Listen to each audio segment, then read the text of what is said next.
Assalamualaikum warahmatullahi wabarakatuh. Alhamdulillahirabbil alamin. Innal hamdalillah nahmaduhu wa nasta'inuhu wa nastaghfiruhu wa na'udzu billahi min syururi anfusina wa min sayyiati a'malina. May yahdihillahu fala mudilla lahu wa may yudlil fala hadiyalah. Asyhadu an la ilaha illallah wahdahu la syarikalah wa asyhadu anna Muhammadan abduhu wa rasuluh. Allahumma shalli ala sayyidina Muhammad kama shallaita ala Ibrahim wa ala ali Ibrahim innaka Hamidum Majid.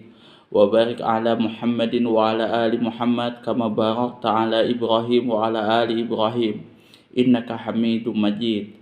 Rabbi shrah sadri wa yassir li amri wahlul 'uqdatam min lisani yafqahu qawli. Amma ba'du. Hadirin jamaah kaum muslimin wal muslimat wal mu'minin wal mu'minat yang dirahmati oleh Allah Subhanahu wa taala. Nah, kali ini kita akan mengkaji kitab Fathul Qorib tentang menggunakan alat siwak. Faslun fi istimal alati siwak. Fasal tentang menggunakan alat-alat atau alat siwak. Wahua. Nah, kali ini ya kan kita sama-sama belajar tentang menggunakan alat siwak. Nah, alat siwak ini memang disunahkan ketika kita mau menggunakan mau berwudu ya. Jadi kita mau melakukan wudu disunahkan untuk bersiwak. Nah, ada tempat-tempat di sini kita akan membahas tentang tempat-tempat apa saja yang disunahkan untuk bersiwak, waktunya kapan, kemudian alatnya, bahannya apa saja yang disunahkan di dalam menggunakan atau melakukan siwak.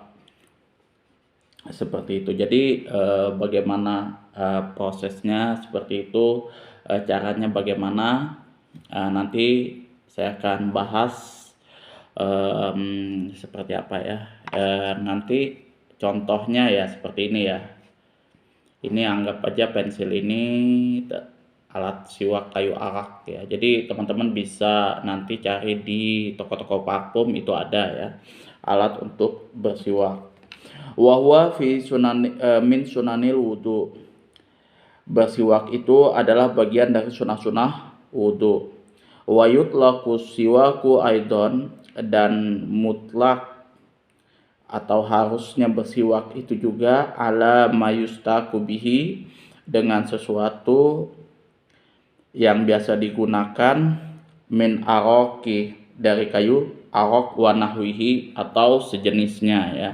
Jadi sejenis kayu arak ya, bisa dengan kayu apapun, yang penting dia berbahan kesat dan bisa menghilangkan kotoran-kotoran yang ada di gigi.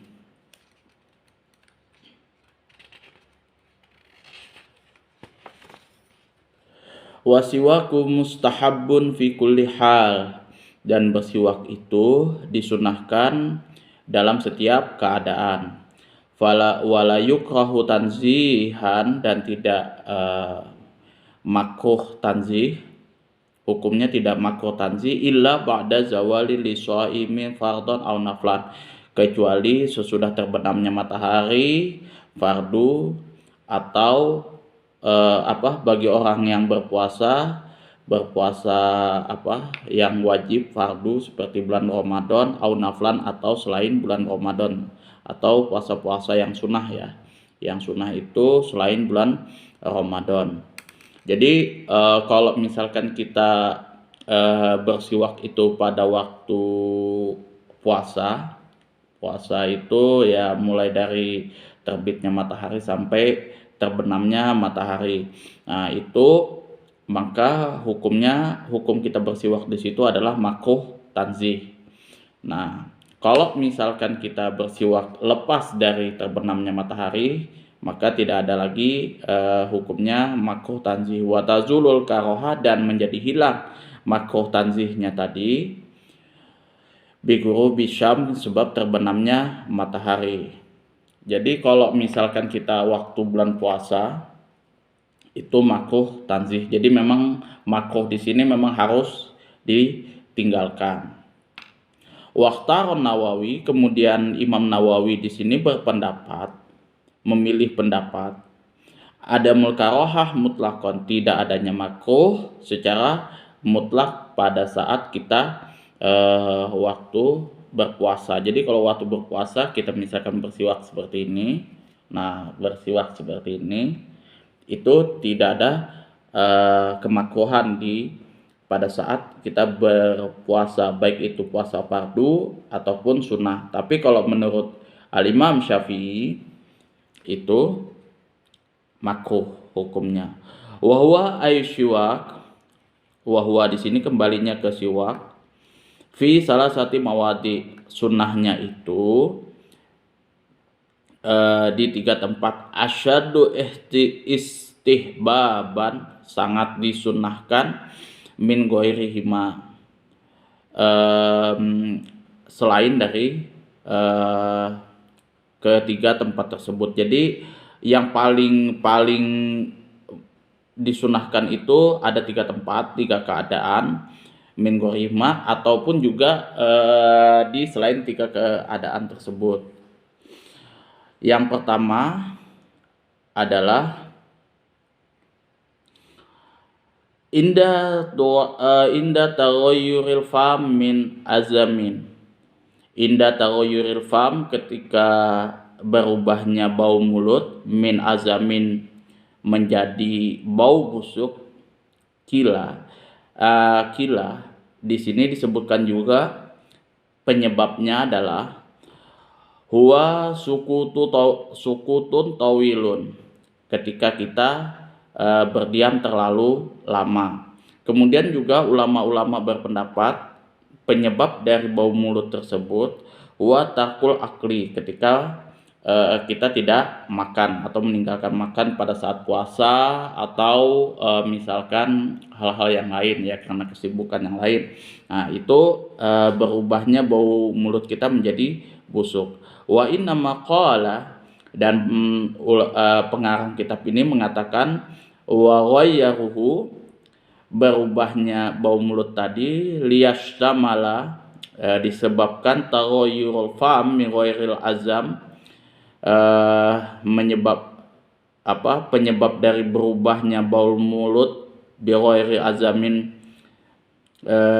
menjadi bau busuk, ka'akli zirehin karihin, seperti memakan makanan yang berbau menyengat, saubin wabasolin, seperti sumin wabasolin, seperti bawang putih dan bawang merah, wa ghairihima, dan selain keduanya, misalkan petai, kemudian apalagi itu jengkol. Nah itu sebenarnya makan makanan seperti itu adalah makruh, dan ketika kita memakan seperti itu maka paling disunahkan itu kita bersiwak. Jadi ketika perubahan bau mulut tadi dengan memakan makanan yang berbau menyengat, maka disunahkan kita untuk bersiwak. Jadi ya misalkan katakanlah kita tidak makan, lama nggak makan, atau mungkin habis berpuasa seperti itu, buka puasa, kita disunahkan untuk bersiwak karena perubahan mulut itu tadi. Misalkan kita sudah bau mulut kita sudah membusuk seperti itu, maka disunahkan untuk bersiwak. Wasani, dan yang kedua yang sangat disunahkan untuk bersiwak adalah indal qiyami, ketika bangun dari tidur, ail istiqazi minan naumi, atau terbangun dari tidur. Jadi ketika kita bangun atau terbangun dari tidur, bangun tidur, maka disunahkan juga untuk bersiwak. Ini paling sunahnya kita untuk bersiwak. Wasalis, dan yang ketiga adalah indal qiyam ila sholati fardan au naflan, ketika mau mendirikan sholat, baik itu sholat fardu ataupun sholat sunnah. Jadi kalau misalkan kita mau sholat sunnah, hendaklah kita bersiwak terlebih dahulu. Ini yang pertama, ketika perubahan bau mulut, ketika sudah menjadi busuk, maka hendaklah kita bersiwak, itu paling sunnahnya. Yang kedua, ketika kita bangun dari tidur, maka kita disunahkan juga bersiwak. Yang ketiga adalah ketika kita mau mendirikan sholat sunnah, sholat fardu ataupun sholat sunnah, maka disunahkan juga untuk bersiwak. Dan ini salah satu dari tiga keadaan dari semua kegiatan kita yang disunahkan untuk bersiwak. Jadi kita ulangi lagi, sunnah yang paling disunahkan untuk bersiwak itu ada 3 aktivitas ya. Ada 3 keadaan pada saat kita disunahkan untuk bersiwak. Ketika berubahnya bau mulut kita menjadi bau busuk, itu. Yang kedua adalah ketika bangun dari tidur, itu disunahkan untuk bersiwak. Yang ketiga adalah ketika kita mau mendirikan sholat sunnah dan sholat wajib dan sholat sunnah, itu disunahkan juga untuk bersiwak.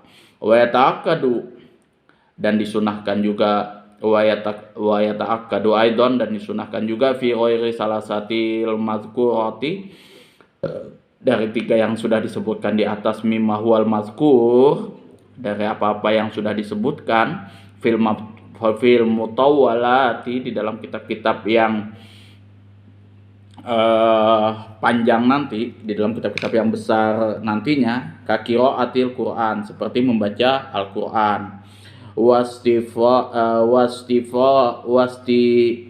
wasfirari asnan, wasfiror di sini ketika menguningnya al-asnan, gigi kita, ketika gigi kita sudah menjadi kuning, maka hendaklah kita bersiwak. Wa yusannu ayyanwiya, dan disunahkan untuk berniat bisiwaki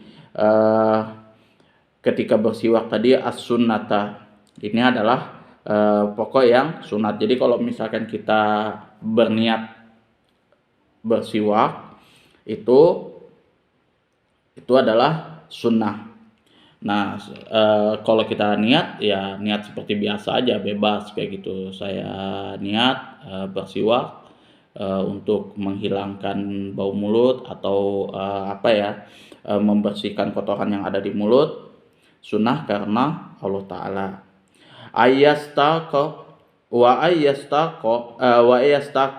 biyaminihi, dan hendaklah bersiwak dengan menggunakan tangan kanan. Jadi ini kan tangan kiri, ini tangan kanan. Nah, maka kita menggunakan siwak tadi dengan tangan kanan. Wa yabda'a bil janibil aiman min famihi. Jadi hendaklah kita bersiwak tadi dari arah kanan dari mulut. Jadi kita bersiwak ini ya dari arah kanan seperti ini.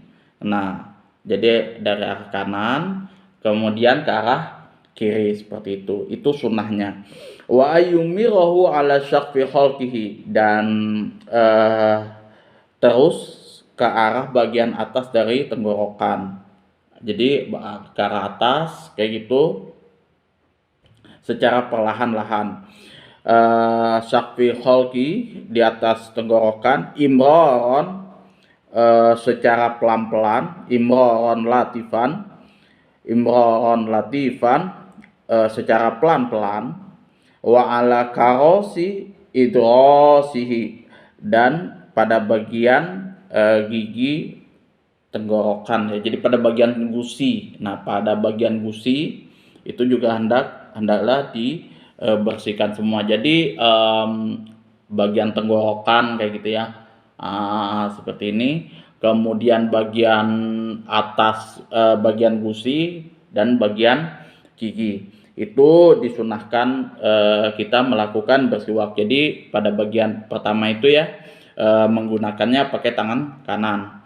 Habis itu kita menggosok gigi tadi, bersiwak tadi dari arah kanan ke kiri. Jadi bukan dari kiri ke kanan. Itu memulainya. Jadi hendaklah kita memulai itu semuanya dari kanan. Yang kemudian bagian tenggorokan. Bagian tenggorokan di sini, atas bagian tenggorokan. Nah, kita bersihkan seperti itu pelan-pelan. Imron latifan tadi digosok secara pelan-pelan. Wala karosi idrosihi, dan bagian gusi, atas gusi ya. Atas tenggorokan, atas gigi pada tenggorokan ya. Atas gigi tadi yang di dalam tenggorokan ini ya, anggaplah kalau misalkan kita ambil 3 bagian tubuh ini, yang bagian mulut, atas tenggorokan kayak gini, kemudian gigi kita, baru gusinya, seperti itu. Bisa juga sih kalau misalkan kita acak seperti itu, bagian gigi dulu, kemudian bagian atas tenggorokan, baru bagian gusi.